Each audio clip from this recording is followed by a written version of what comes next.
Que a doce e maravilhosa paz do Senhor Jesus esteja no seu coração. Seja muito bem-vindo a mais uma aula da nossa EBD Online. Eu sou o professor Egivanildo Tavares e vos falo aqui da Assembleia de Deus em Santa Rita, na Paraíba, que é liderada pelo pastor Djalma Silva. Hoje nós vamos estudar a lição de número 11, que traz o seguinte tema: a realidade bíblica do inferno. O inferno existe? O inferno é um lugar de chamas de fogo? O que é o inferno? Será que alguns que negam o inferno estão corretos? O que vamos aprender nesta lição? Olha, existem 5 palavras que definem esta doutrina: o Sheol, o Hades, o abismo, o Tártaro e a Geena. O que você sabe sobre elas? Se você não sabe, então fica aqui comigo. Juntos nós vamos explorar este tema, a realidade bíblica do inferno. O inferno real, será que é um espaço vivo que se pode ver no inferno? Ou quem irá para o inferno? Esse tema é muito importante, então fica aqui conosco. A nossa lição ela tem 3 capítulos, logo ela tem 3 objetivos específicos. O primeiro, mostrar o pensamento humano a respeito do inferno. O que os filósofos pensam sobre o inferno, teólogos contemporâneos? Então, filósofos e teólogos é o primeiro tópico do capítulo 1. Depois, universalismo. Que doutrina é essa? Porque este nome universalismo é uma palavra vinda do universo. E o alerta apostólico, que os apóstolos alertaram acerca deste tema. No capítulo 2, vamos saber como a palavra inferno aparece na Bíblia.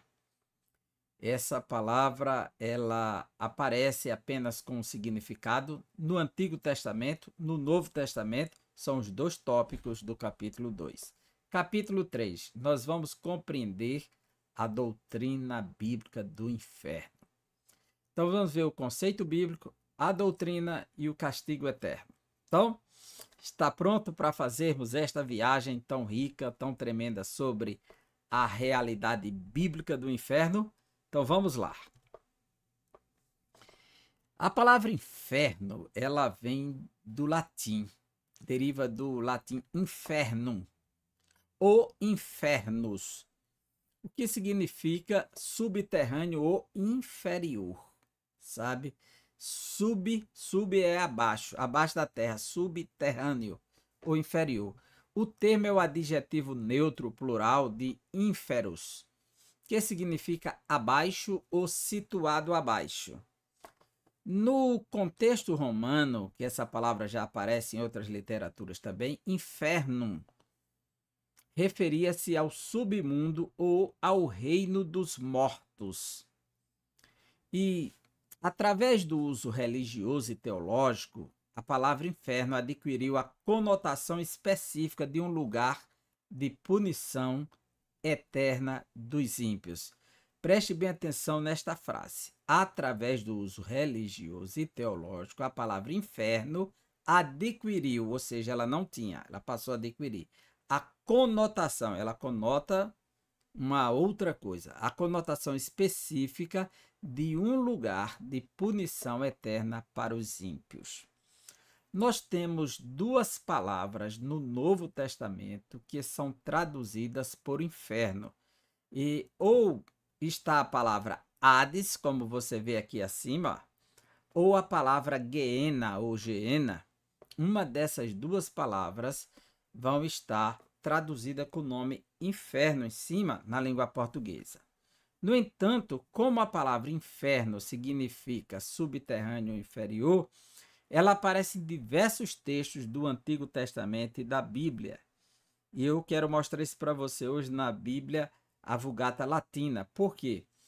Essa palavra inferno só vai entrar nas Escrituras, ser traduzida a partir do 4º século da era cristã, quando a Bíblia for traduzida do hebraico e grego para o latim. A primeira tradução do Antigo Testamento se deu por volta do ano 200 a.C., em Alexandria, no norte do Egito, que foi traduzido do hebraico Antigo Testamento para o grego, a Septuaginta ou Septuaginta, a versão dos 70, como é chamada tradicionalmente, porque acredita-se que em 70 dias foi traduzido a Bíblia. No entanto, a tradução do Antigo e Novo Testamento para o latim só vai acontecer no quarto século por Jerônimo, que vai fazer uma tradução na cidade de Belém. Isso era chamada de Vulgata, Vulgata latina. A palavra Vulgata vem dessa palavra vulgar, que antigamente significava popular, ou seja, de uma linguagem do povo, numa linguagem de hoje, como temos essas traduções hoje, a NTLH, a NVI, a NVT, a Bíblia Viva, que trata bem da linguagem do povo. Então, a Vulgata latina é quem vai trazer a palavra inferno. E no português, que foi traduzido do hebraico, do grego, do latim, então essa palavra inferno veio da Vulgata latina. No entanto, nem todo lugar que tem a palavra inferno em latim foi traduzido para o português inferno. E isso para fazer uma separação entre o conceito da palavra a doutrina do julgamento com o conceito da palavra inferno. Então, essa palavra ela assume vários sentidos e nós vamos ver isso à luz da nossa aula. Você pode ver aqui que a palavra inferno ou Hades, essa aqui, ó, aqui em cima, tá certo? Essa palavra inferno, como é traduzida para nós, vem do grego Hades ou Hades.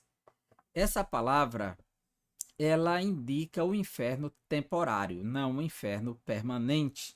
Ou seja, é o primeiro lugar dos mortos que vão enfrentar a primeira morte, que é a morte física. Então, os mortos todos iam para o Hades. Então, essa palavra Hades, que é uma palavra hebraica Sheol, que é traduzida como Hades, e Hades era um deus na mitologia grega, era o deus do mundo dos mortos. Ela foi adotada na versão grega, na tradução para o grego, da palavra Sheol, que também é traduzida por sepultura. Por que sepultura? Sepultura é o primeiro lugar que o corpo é destinado. E daí ele se destina para o mundo dos mortos, na concepção antiga. E a própria palavra Hades significa mundo dos mortos. Você pode ver que em Atos capítulo 2, 27 e 31, conforme está aqui em cima, Atos 2, 27 e 31, nós temos o texto de Atos que está reproduzindo o Salmo 16, diz: não deixarás que o meu corpo fique na sepultura, ou que ele veja a corrupção, que é uma profecia acerca de Jesus. Essa palavra sepultura, que é a palavra grega Hades, que está ali embaixo. Hades também é o mundo dos mortos, conforme Apocalipse 1 e 18, você vê aqui, ó, aqui em cima, Apocalipse 1 e 18, Jesus se apresenta para João na ilha de Patmos e ele vai dizer que está vivo para todo sempre, tem as chaves da morte e do inferno. A palavra inferno aí é Hades, o mundo dos mortos, ou seja, ele tem a chave do mundo dos mortos. Essa palavra também é traduzida por abismo, ou seja, aquilo que está abaixo. Ela é traduzida por mundo inferior ou lugar de tormento. Em Atos 16 e 23, Jesus narrou a parábola histórica do rico e Lázaro, em que o rico, depois de morto, a Bíblia diz, estando em tormento no Hades, então ele olha para cima, vai ver Lázaro no seio do pai Abraão e vai fazer o seu clamor. Então, esse inferno que acontece com a primeira morte, esse Hades, que muitas vezes é traduzido por sepultura, mas não significa literalmente sepultura. Por exemplo, o Antigo Testamento faz referência a pessoas que são donos de sepulturas. Abraão queria comprar uma sepultura aos hititas, mas nunca diz que alguém é dono do Hades. O Hades está sempre além. Por quê? O Hades, ele é o lugar onde todos os mortos devem se encontrar, com uma distinção. Se for ímpio, fica de um lado, se for justo, fica do outro. Embora isso só fique mais claro a partir do Novo Testamento, da história do rico e Lázaro, que existe um abismo entre um e outro, e uma parte superior para o justo e uma parte inferior para os injustos. No entanto, tudo é Hades. E no Antigo Testamento, Hades é Sheol. Sheol é mundo dos mortos. Um exemplo clássico que nós temos seria... Deixa-me trocar aqui agora para que você veja comigo. Esse texto aqui de Gênesis, capítulo 37, versículo 35, em que nós podemos ver claramente que os filhos de Jacó trouxeram a notícia que José estava morto e que uma fera o havia devorado, trouxeram uma roupa ensanguentada, né? Eles mataram um cordeiro, melaram de sangue e trouxeram essa mentira que José estava morto. Jacó, quando recebeu a notícia, rasgou suas vestes, começou a se lamentar, encher a cabeça de poeira. E a Bíblia diz: e levantaram-se todos os seus filhos e todas as suas filhas para o consolarem. Ele, porém, recusou ser consolado e disse: na verdade, com choro, hei de descer para meu filho até o Seol. Assim o chorou seu pai. Outra tradução coloca no lugar da palavra Seol, coloca a palavra sepultura, que ele vai encontrar o seu filho na sepultura. Essa é a palavra que aparece lá, e assim ele chorou seu pai até a sepultura. Mas como Jacó não recebeu o corpo de José, ele recebeu apenas um manto ensanguentado, a túnica de José, ele sabe que ele não tem o corpo para sepultar, mas ele tem certeza que ele vai encontrar José novamente, aonde? No Seol, no mundo dos mortos. Esse é o lugar que ele tem certeza que ele vai encontrar com seu filho. O interessante é que este Seol que ele vai encontrar com o seu filho, se você observar aqui, ó, é o inferno. Literalmente, a Vulgata Latina está desse lado, aqui a tradução em Vulgata está aqui em cima, a Vulgata, e no latim ele disse que encontraria o filho dele, meum lugens, no lugar inferno. Ele tem certeza que o único lugar que ele vai encontrar o filho dele é no inferno. Então, o inferno aqui não tem um sentido negativo como lugar de ímpios. Inferno aí significa o lugar daqueles que morrem. Só que há um entendimento que esse Hades no grego e esse Seol no hebraico, ou Sheol no hebraico, é um inferno. É o lugar dos mortos, por isso que o latim traduz inferno. Só que no português aqui não traduzir inferno, mas a versão grega colocou Hades e a versão hebraica prevaleceu como Sheol, que é o mundo dos mortos, aonde todos irão se encontrar. É muito notório isso. Outra coisa que nós podemos ver acerca desses textos em latim é que se você olhar aqui, ó, Números 16 e 30, Moisés diz: mas se o Senhor criar alguma coisa nova e a terra abrir a boca e os tragar com tudo que é deles, e vivos descerem ao Seol, ou seja, ao Hades na versão grega, ele está dizendo que Deus fazer uma coisa nova e levar vivos, tragar quem? Coré, Datã e Abirão e toda a rebelião para o mundo dos mortos vivos, ou seja, a ideia de abismo. aqui ele disse o quê? Inferno, veja a Vulgata Latina no lado direito, você enxerga que é o inferno. O local que Jacó disse que encontraria José é o local para onde Moisés está desejando que Deus mande Coré, Datã e Abirão. No verso 33, mais uma vez, assim eles e tudo que era seu desceram vivos ao Seol. E aqui, ó, descenderam que vive em infernum. Veja só, olha, desceram juntos para o inferno. Se você vê Deuteronômio 32, 22, porque um fogo se acendeu na minha ira, Deus falando, e arde até o mais profundo do Seol. Ou seja, o fogo de Deus se acendeu e arde até o mais profundo do Seol, ou seja, do mundo dos mortos, e devora a terra com seu fruto e abrasa os fundamentos dos montes. E aqui, olha, um ignis, que é um fogo, sucessos, se acendeu, este em furor, no meu furor, e está ardendo, ardebite, os que ad inferni, e queima até muito além do inferno, tá vendo? No primeiro livro de Samuel, capítulo 2, versículo 6, no Cântico de Ana, ele diz, o Senhor é quem tira a vida e a dá, faz descer ao Seol, faz subir dali.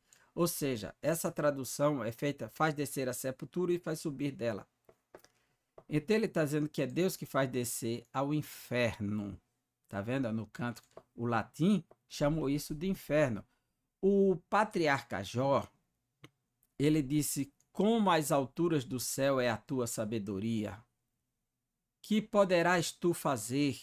Mais profunda é ela do que o céu. Quer dizer, a sabedoria de Deus é mais profunda que o céu.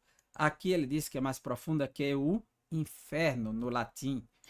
Se você observa aqui, olha, Jó 14, versículo 13, diz, oxalá me escondesses no Seol e me ocultasse até que a tua ira tenha passado. Jó dizendo, se eu pudesse ir até o mundo dos mortos e me esconder da tua ira. Aí ele diz, se eu pudesse ir até o inferno, inferno, literalmente aqui na Vulgata Latina.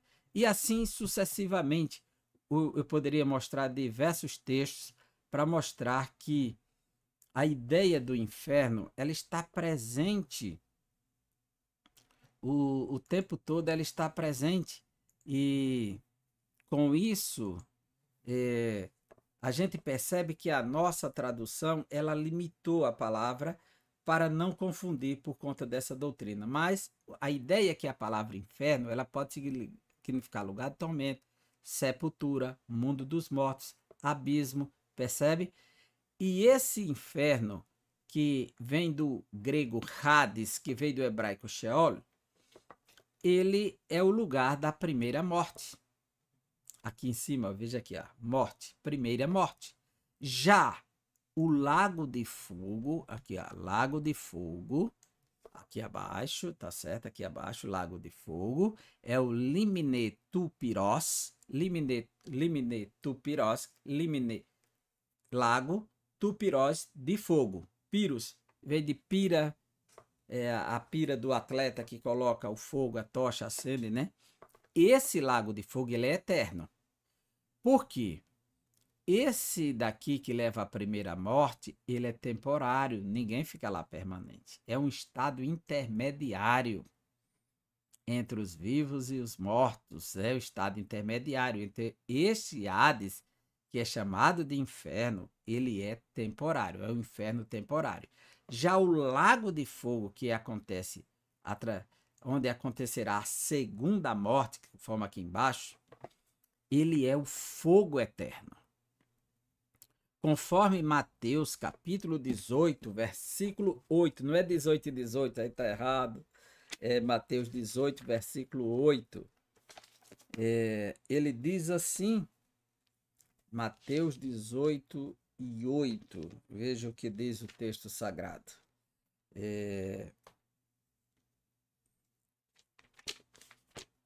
Mateus 18 e 8, diz assim, Portanto, se a tua mão ou teu pé te faz tropeçar, corta-o e lança-o fora de ti. Melhor é entrares na vida manco ou aleijado do que tendo duas mãos ou os dois pés seres lançados no fogo eterno. Então, esse fogo eterno é justamente o lago de fogo, o fogo inextinguível, conforme Marcos 9,43. Está aí, Marcos 9,43. Ele é chamado de trevas exteriores, é chamado de segunda morte em Apocalipse 20, 14 e 21 e 8. Esta é a segunda morte. A palavra morte é thanatos em grego, e thanatos quer dizer separação. A morte física, a primeira morte, é o thanatos, é a separação física deste mundo para o mundo espiritual. Está aí na minha cabeça a primeira morte que vai para o Hades. Já a segunda morte é a separação eterna de Deus. Esse lugar, que é o lago de fogo, que é traduzido por inferno, é a palavra Geena, que você vê aí, que está em Mateus 10 e 28, onde está o fogo inextinguível. Esse lugar é, de fato, a separação final, é a segunda morte. Ou seja, alguns tratam a palavra inferno fazendo referência ao lago de fogo, porque a palavra Geena é traduzida por inferno. Mas a palavra inferno, ela é Hades, é Sheol, e essa palavra, ela vai ser traduzida por inferno. E Geena, que é o que de fato é o símbolo do lago de fogo, do juízo final, que é a segunda morte, é o que poderia chamar de, fosse assim como alguns querem, de segundo inferno. O inferno eterno, já que o de cima é o inferno temporário, se fôssemos aplicar o termo inferno para todo mundo, mas é o lago de fogo. Então, sempre que faz referência ao lago de fogo, faz referência ao lugar do fogo inextinguível, o lugar do fogo eterno, o lugar das trevas exteriores.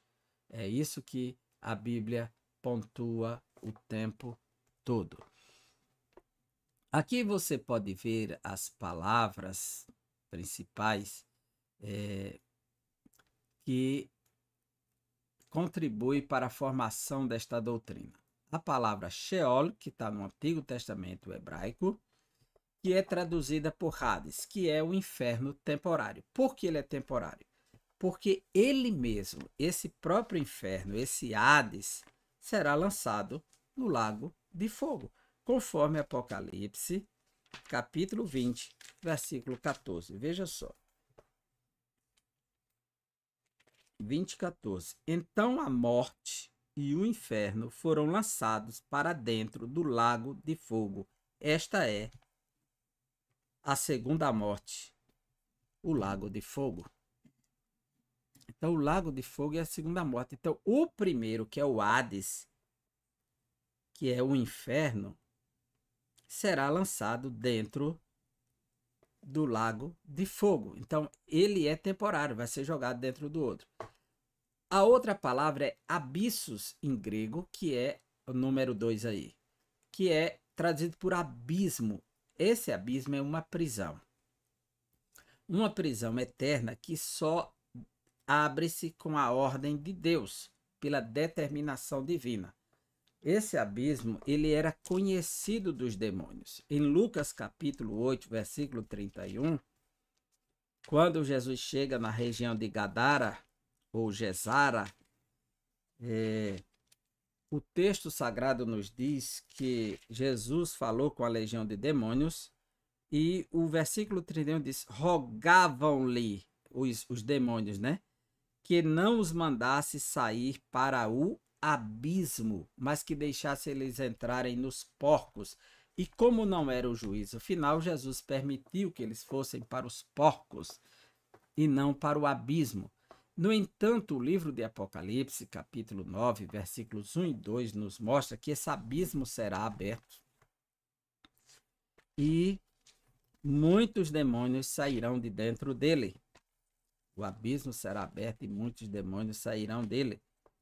No capítulo 9 do Apocalipse.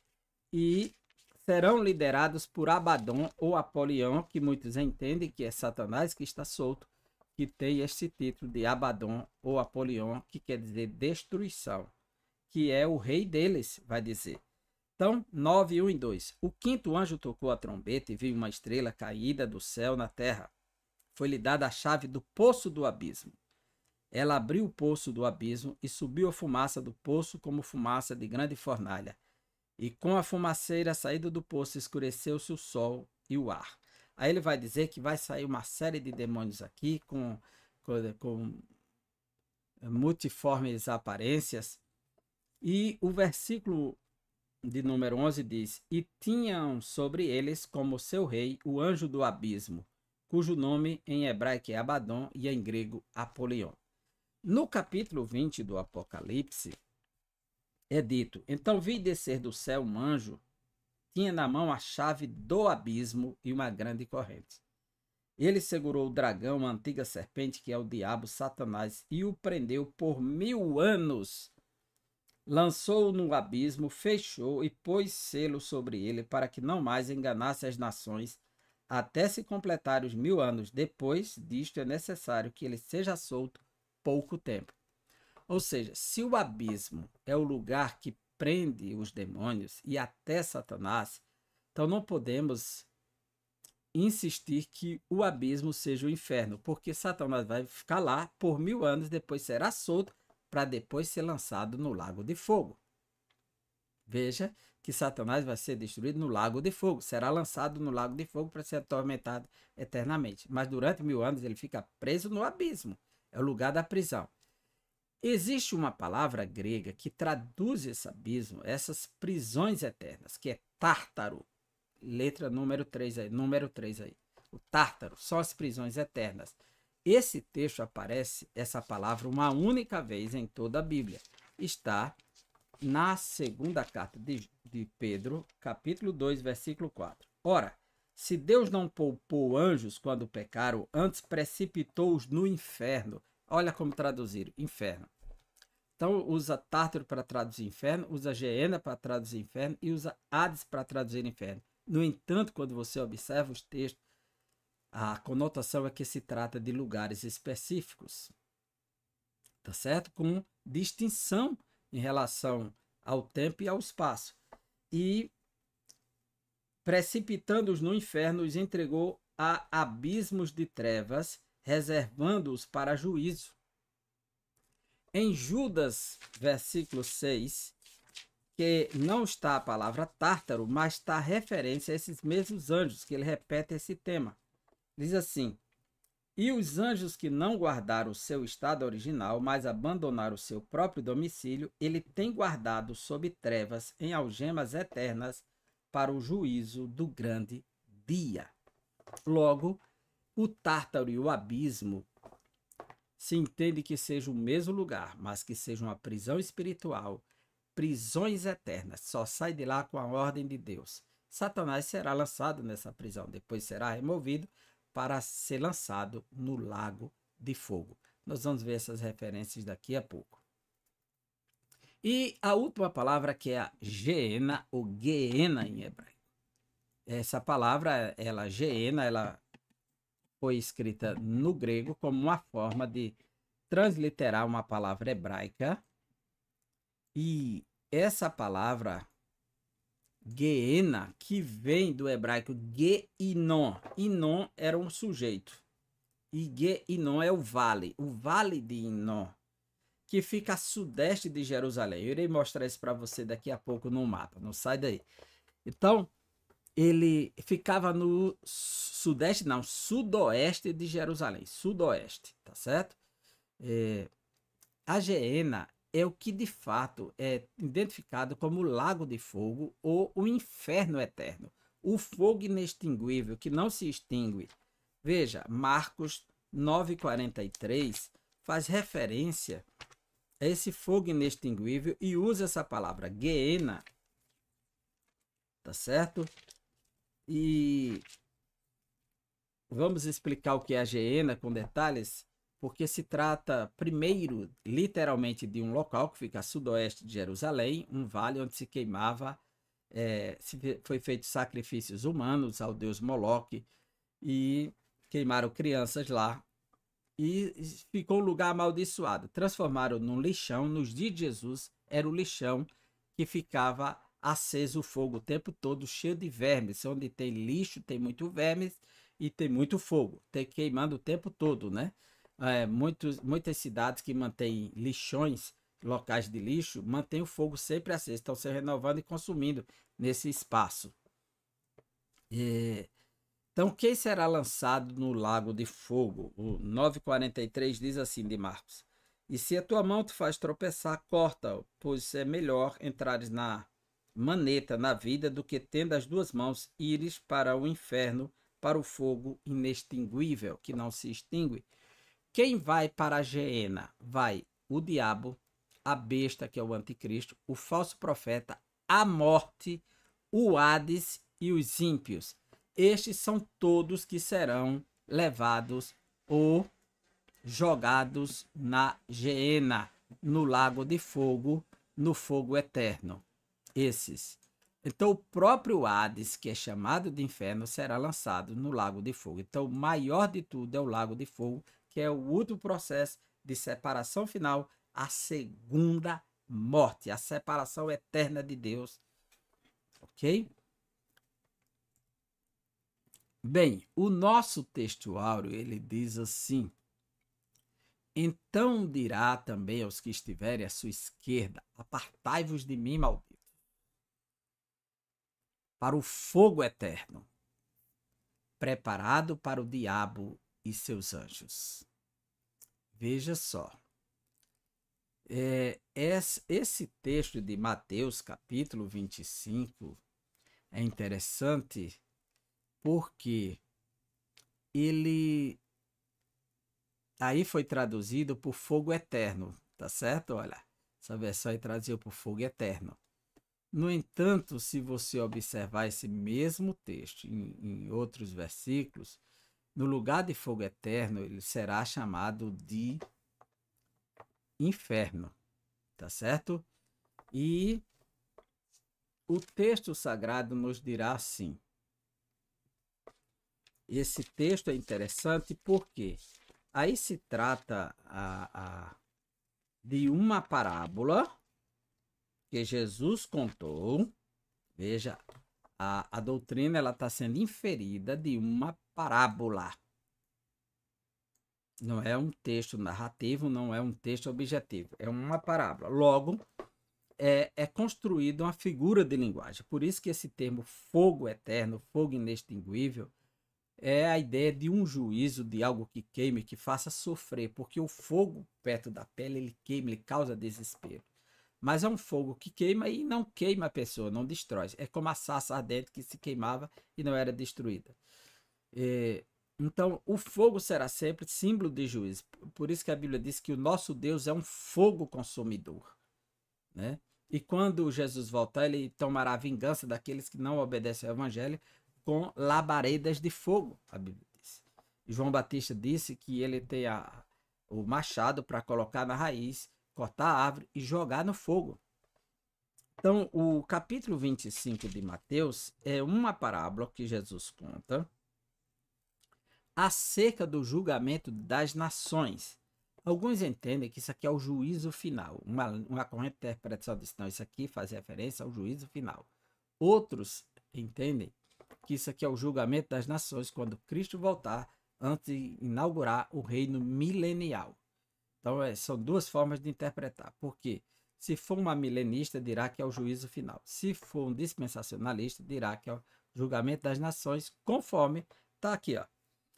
Versículo 31. Quando vier o Filho do Homem na sua majestade e todos os anjos com ele, então se assentará no trono da sua glória e todas as nações serão reunidas em sua presença.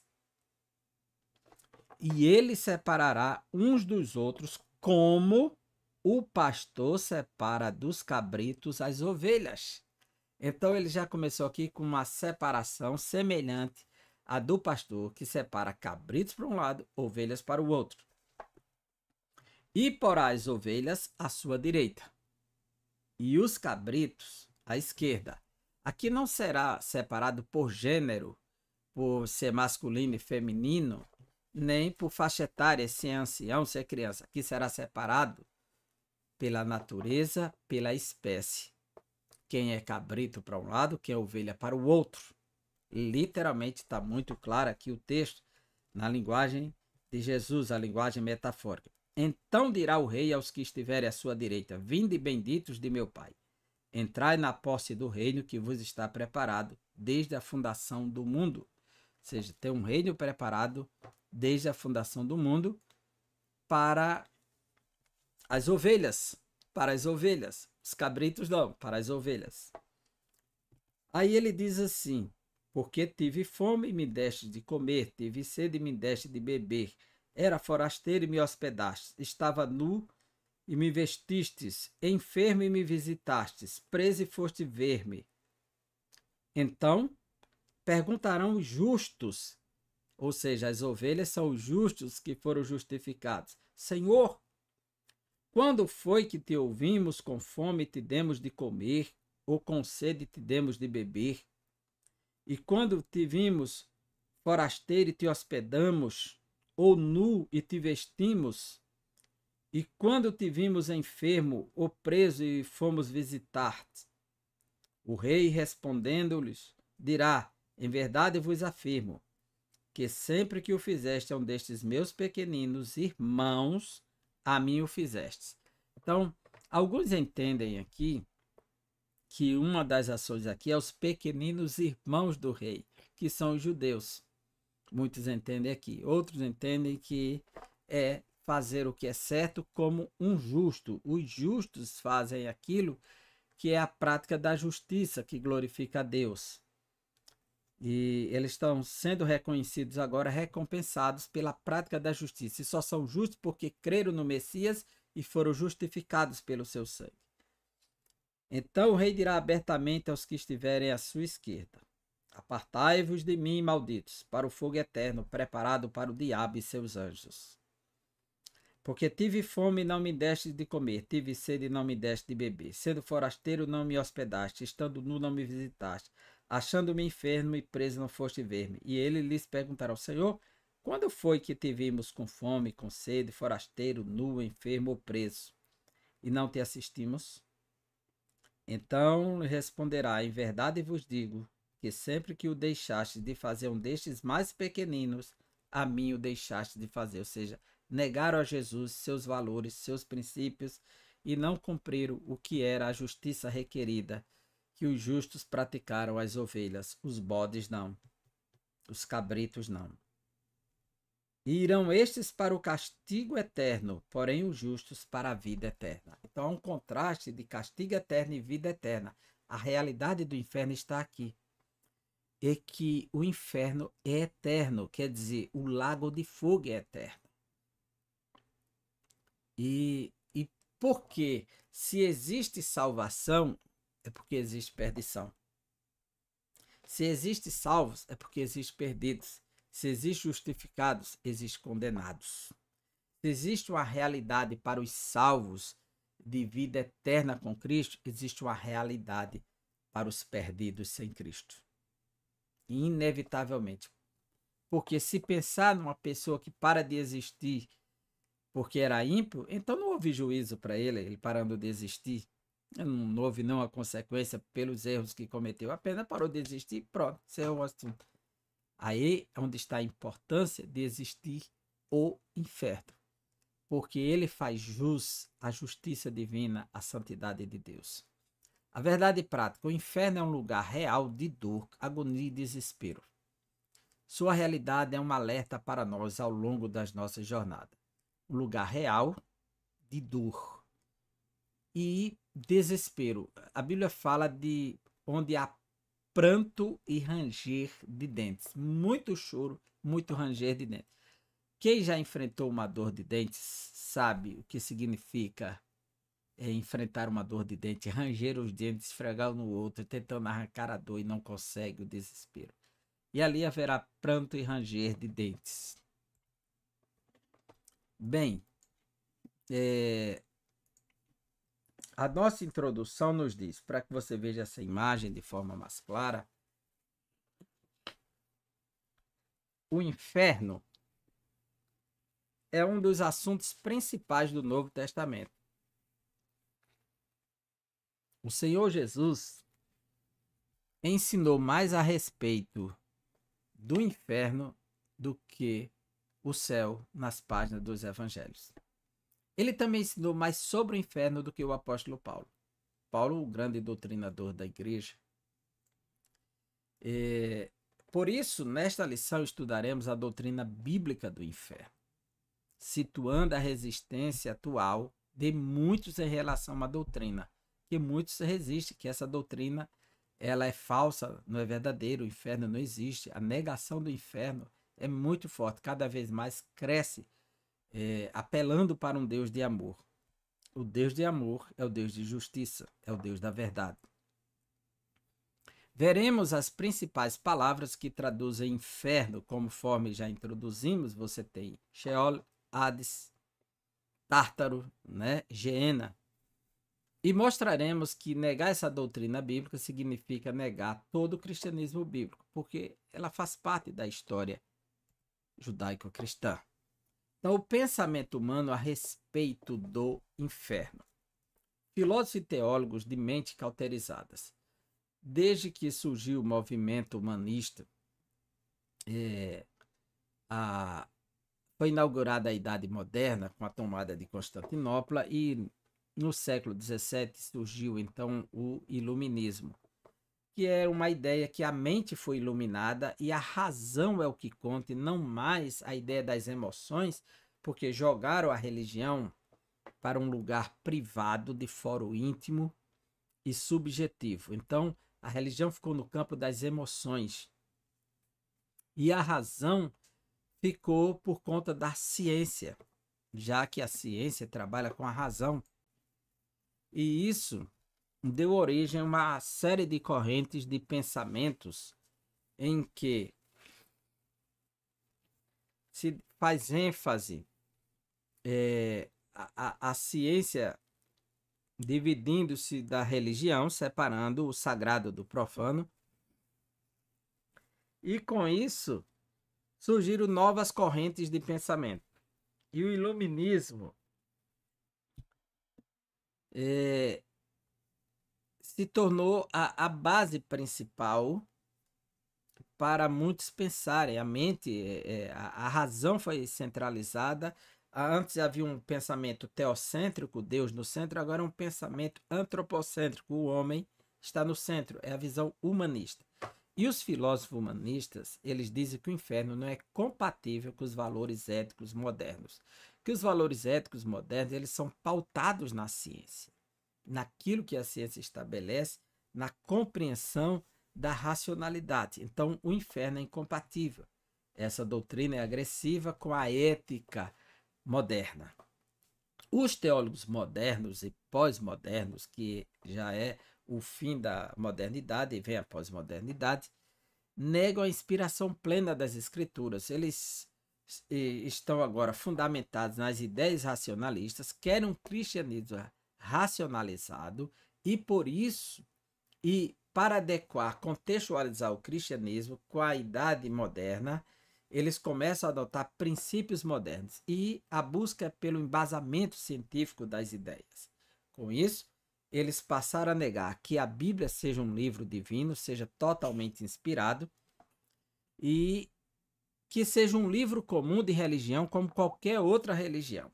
Um livro criado, cheio de mitos, lendas e fábulas, novelas, ficção, mas não a palavra de Deus. Com isso, a doutrina do inferno foi cancelada aqui. Esse contexto leva muitos a negarem a doutrina do inferno por conta desse pensamento moderno.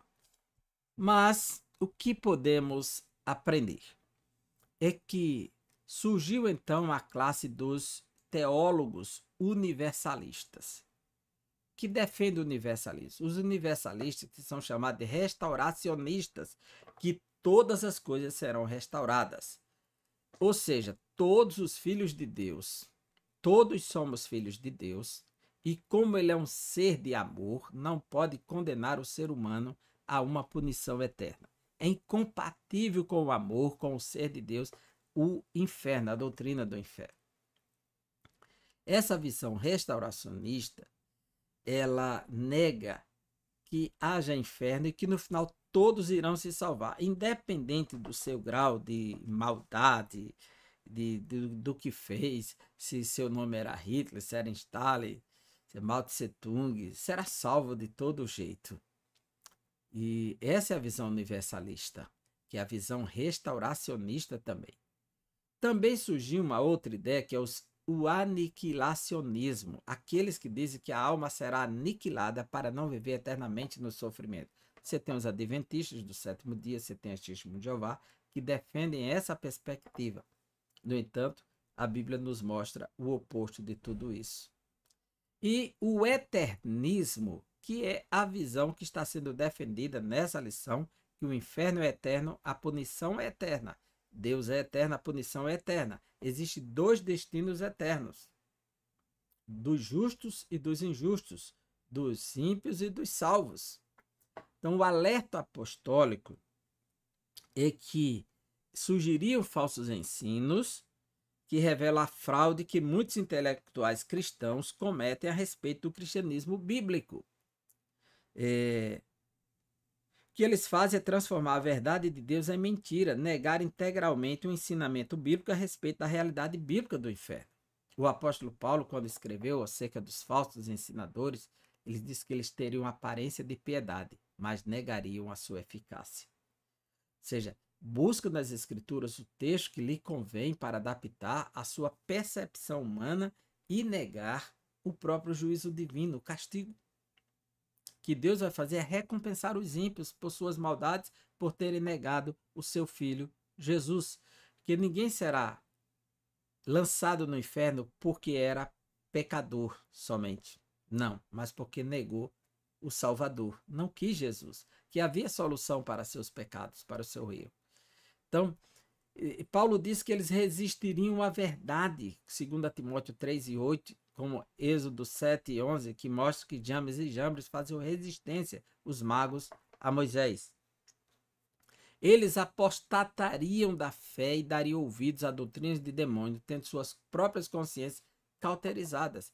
Esse é o alerta para os últimos dias. Filósofos, teólogos contemporâneos e homens que se entregaram aos falsos ensinos, a doutrinas de demônios. Então, o próprio demônio se encarrega de influenciar os homens para negar a sua morada eternal, que é o lago de fogo. Eu vou fechar a minha foto, o vídeo, para que você possa ver esse mapa, né, onde ele apresenta Jerusalém e a Geena. Aqui, nós vamos trabalhar como a palavra inferno aparece na Bíblia. A palavra inferno, eu já mostrei que ela aparece com diversos sentidos. Por quê? No hebraico, no Antigo Testamento, ela é Sheol. Sheol é o mundo inferior dos mortos, é a sepultura, é o próprio inferno, é a cova. Ela traz a ideia do Antigo Testamento para morada dos mortos, lugar que não tem retorno, é o lugar onde fica morando lá. Porque não existe essa expectativa de ir para o céu no Antigo Testamento. O único homem que foi para o céu foi Elias, e Enoque foi trasladado e foi levado, mas não havia essa esperança no Antigo Testamento de ir para o céu. Essa esperança é do Novo Testamento. Então, essa palavra, ela é traduzida, ela aparece Sheol 65 vezes no Antigo Testamento. É traduzida por sepultura, lugar para onde os mortos iam, conforme Jó 17:13, Salmo 16:10, Isaías 38:10. Os fiéis seriam resgatados deste lugar, o que se pressupõe uma ressurreição, confirmando Daniel capítulo 12, que diz que haverá uma ressurreição. Os ímpios não seriam resgatados de lá. Existe até oração que Deus sustente os ímpios no Sheol, no mundo dos mortos, mas os justos sejam arrancados de lá. Então, existe essa expectativa. No Antigo Testamento, o ensino sobre o destino das pessoas se concentrava mais para o lugar onde os corpos das pessoas iam, não para o destino da alma após morte. Então, o foco maior era na sepultura. O foco maior era na sepultura. Daí que Sheol também significa sepultura. Mas da sepultura para o mundo dos mortos. Não há, portanto, um texto claro no Antigo Testamento a respeito da divisão do Sheol entre um lugar de castigo e outro de bênçãos. Não existe. Aqui é o lugar da bênção, aqui é o lugar do castigo, lugar dos justos, lugar dos ímpios. O Novo Testamento é que vai esclarecer isso a partir da fala de Jesus a respeito do rico e Lázaro. No Novo Testamento, nós temos a palavra Hades, que é traduzida de Sheol, que em Mateus 16, 18, ele diz: Tu és Pedro, e sobre esta pedra edificarei a minha igreja, e as portas do Hades não prevalecerão contra ela, ou seja, as portas do inferno. O Tártaro, que está em 2 Pedro 2 e 4, que já lemos, que as prisões eternas, onde estão alguns anjos que não guardaram o seu lugar, não honraram, e Geena, em Mateus 25, 41 e 46, que é o texto que lemos. O que era a Geena? A Geena é o grande lixão dos dias de Jesus. Fica aqui, a cidade de Jerusalém. Aqui está o templo, abaixo de mim, aqui é o templo. Aqui, desse lado está o templo, né? Aqui. Está aqui o templo. E na parte leste, aqui o templo. Aqui está o Vale do Cedron. Esse vale aqui é um pouco escuro, é o Vale do Cedron. Tá certo? E quando você observa aqui, é que nessa parte sudoeste, aqui essa parte escura toda aqui de baixo, olha, que se encontra o Vale do Cedron desse lado. Aqui estaria o Monte das Oliveiras e tudo isso aqui é o Vale do Cedron. Ó. Aí ele se encontra com esse vale que vem aqui, essa parte escura, que olha a seta ligando.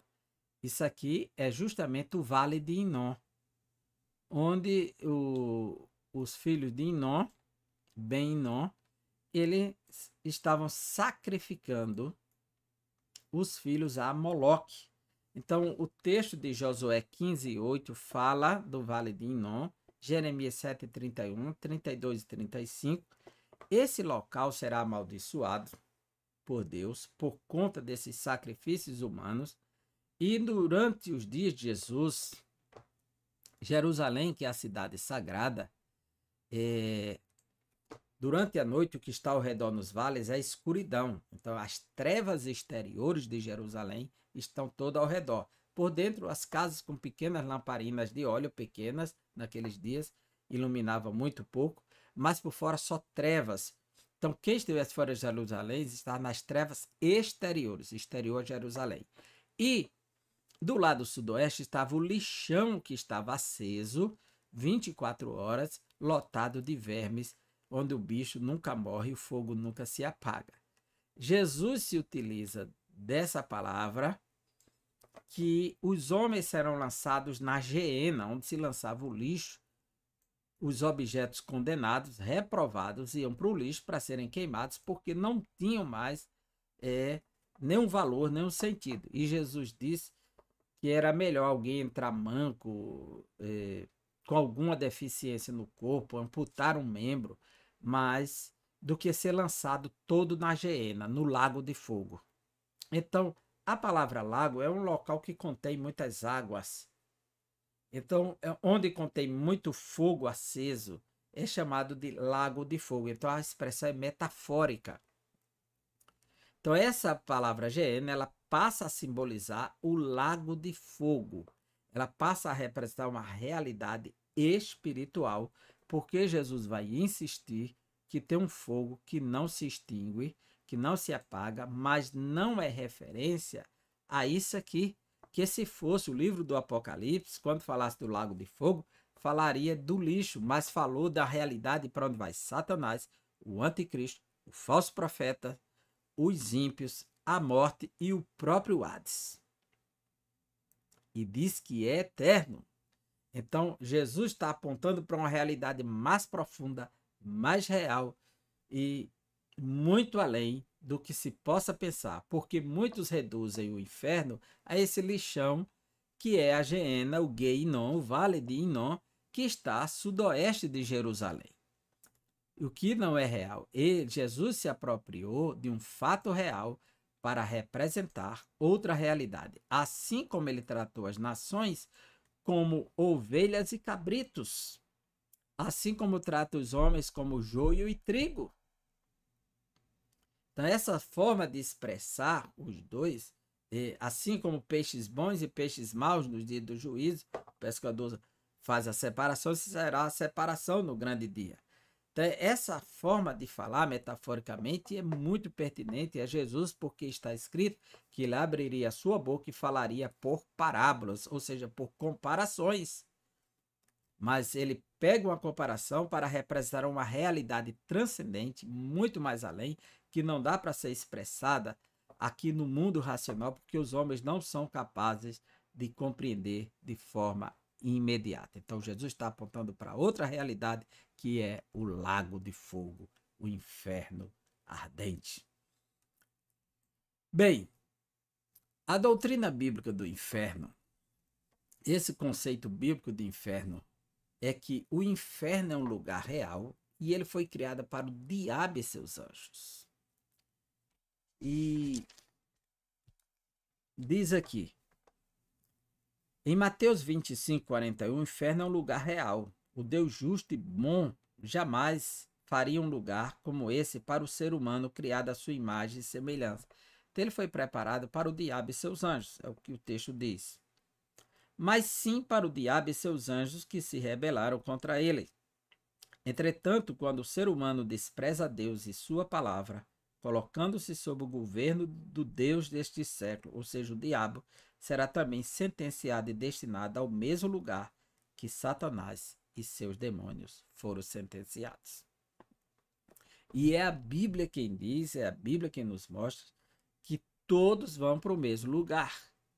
E isso fica claro para nós que é uma escolha humana que determina essa sentença. Veja Evangelho de João, capítulo 3, quando Jesus diz, porque Deus amou o mundo de tal maneira, versículo 16, que deu seu Filho unigênito. Veja comigo. A partir do versículo 14 em diante, João 3, 14 em diante. E do modo que Moisés levantou a serpente no deserto, assim importa que o Filho do Homem seja levantado, para que todo aquele que nele crê tenha vida eterna. Porque Deus amou o mundo de tal maneira que deu seu Filho unigênito, para que todo aquele que nele crê não pereça, mas tenha a vida eterna. Porque Deus enviou seu Filho ao mundo, não para que julgasse o mundo, mas para que o mundo fosse salvo por ele. Quem crê nele, quem nele crê, não é julgado. Quem crê em Jesus, no Filho de Deus, não é julgado. O que não crê já está julgado, porquanto não crê no nome do unigênito Filho de Deus. O julgamento é este, que a luz veio ao mundo e os homens amaram mais as trevas do que a luz, que as suas obras eram más. Veja que tudo depende da escolha humana. O que ensina a doutrina? Então, eu vou abrir aqui para você ver esse gráfico que está aí, vai facilitar. É um lugar terrível. A realidade do inferno é um ensino integralmente bíblico. Ele vai aparecer diversas vezes no Novo Testamento, como Mateus 10, 28, 23, 33, Marcos 9, 43, que já lemos, 12, 5. Descrito como lugar de tristeza, vergonha, dor e extrema agonia. Isso porque o ser humano irá para o inferno de maneira integral, corpo e alma. A Bíblia diz que o anticristo e o falso profeta foram lançados vivos no lago de fogo. Só Deus pode fazer isso, abrir o lago de fogo e enviar alguém. para que entendamos que não é esse fogo que nós conhecemos, esse fogo literal, físico, que se fosse iria consumir de imediato o corpo, queimar, torrar. Não é esse fogo. É um lago de fogo, mas é um outro fogo. Não pode ser esse mesmo fogo. Não, até porque essa linguagem já é metafórica. Lago de fogo, né? Já é metafórica. E não confundir com o magma, que fica no centro da Terra, que é um lago de fogo, literalmente, que existe dentro da Terra um lago de fogo, que só a ciência moderna mostrou que havia um lago de fogo no coração da Terra. Isso porque o ser humano irá para o inferno de maneira integral, corpo e alma, diz o autor da lição, não é? Se o lago de fogo é a segunda morte, como é que ele vai de corpo se ele já morreu a primeira vez e perdeu o corpo? Veja que essa afirmação ela precisa ser repensada, né? A Bíblia diz que quem foi lançado vivo foi o falso profeta e a besta, mas não os seres humanos, né? Então, assim, de acordo com o vasto ensino do Novo Testamento, todas as pessoas que desprezam Jesus como Senhor e Salvador de suas vidas passarão a eternidade totalmente separadas de Deus. Por isso que é chamado de segunda morte. Logo, esse inferno é o castigo eterno. Ele é o fogo inextinguível, é a fornalha acesa, que é outra figura de linguagem, serão lançados na fornalha acesa, que é o local de assar ou tijolos ou pães, a fornalha. As trevas exteriores, baseado na ideia de Jerusalém ser a cidade santa, e as trevas exteriores, e aí simbolizam a realidade espiritual, e o lago de fogo. Assim sendo, nós temos que ver que o Hades seria o inferno temporário, o Sheol e o Hades, que se dá ao local com a primeira morte que vai para lá. Mas no final, tudo isso, o Hades, que é o Sheol, que é o inferno, serão lançados no lago de fogo, que é o inferno eterno, que é a Geena, que é a segunda morte. Tudo isso vai para lá, conforme Apocalipse, capítulo 20, versículos 13 e 14. Veja como esse texto é claro. Capítulo 20. E o texto sagrado diz assim: que aqueles que não foram achados escritos no livro da vida, o versículo 13, deu o mar os mortos. Ora, se morreu e foi para o mar, morreu no mar, o corpo já não existe mais, né? E deu o mar os mortos que nele estavam. A morte e o além, essa palavra além aqui é o Hades. Entregaram os mortos que neles havia e foram julgados um por um segundo as suas obras. Então a morte e o inferno foram lançados para dentro do lago de fogo. Esta é a segunda morte, o lago de fogo. E se alguém não foi achado escrito o livro da vida, esse foi lançado para dentro do lago de fogo. Também está escrito aqui nesse capítulo 20, versículo 10. O diabo, o sedutor deles, foi lançado para dentro do lago de fogo e enxofre, onde já se encontra não só a besta, como também o falso profeta.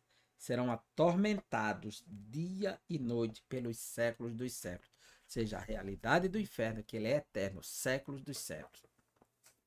Então, todos irão para o lago de fogo, inclusive o Hades, que é o primeiro inferno, o inferno temporário. Tá certo? Então, o lago de fogo é o que representa o estágio final. A nossa conclusão. À luz da Bíblia, a possibilidade de passar a eternidade num contexto de dor e sofrimento é real, assim como passar a eternidade num contexto de gozo e felicidade com seu Senhor, seu Salvador. Por isso, essa realidade deve valorizar mais a tão grande salvação que Deus providenciou para as nossas vidas. É bem melhor você pensar no contexto da esperança, da alegria, da salvação e valorizar porque o Senhor nos salvou, do que pensar no inferno para valorizar. É melhor pensar no Salvador e valorizar a salvação numa perspectiva positiva e não eu por medo do inferno. Se eu estou com o Salvador, não devo temer o inferno. Eu devo viver para a glória dele. Viver é como se eu fosse lutar para salvar-me do inferno. Não, o Salvador já me salvou do inferno. Então eu vou viver nessa alegria, nessa satisfação de agradá-lo por tudo que ele fez por mim. E não viver agora fazendo o que é certo com medo de ir para o inferno. Não, não preciso ter esse medo do inferno. Eu estou salvo em Cristo Jesus. E valorizar a tão grande salvação porque ela nos foi dada com graça, com amor e misericórdia, né? O autor da lição, ele diz assim, por isso essa realidade deve valorizar mais a tão grande salvação que Deus providenciou para as nossas vidas e por isso devemos estar firmes em Jesus durante a nossa jornada de fé. Pois sem Cristo o ser humano passará a eternidade longe de Deus. Sem Cristo, mas com Cristo passará a eternidade junto de Deus. Que Deus abençoe você, que Deus abençoe o seu ministério, o seu ensino, a sua aula. E aqui finalizamos mais uma aula sobre a realidade bíblica do inferno. Até a próxima aula, se Deus assim nos permitir.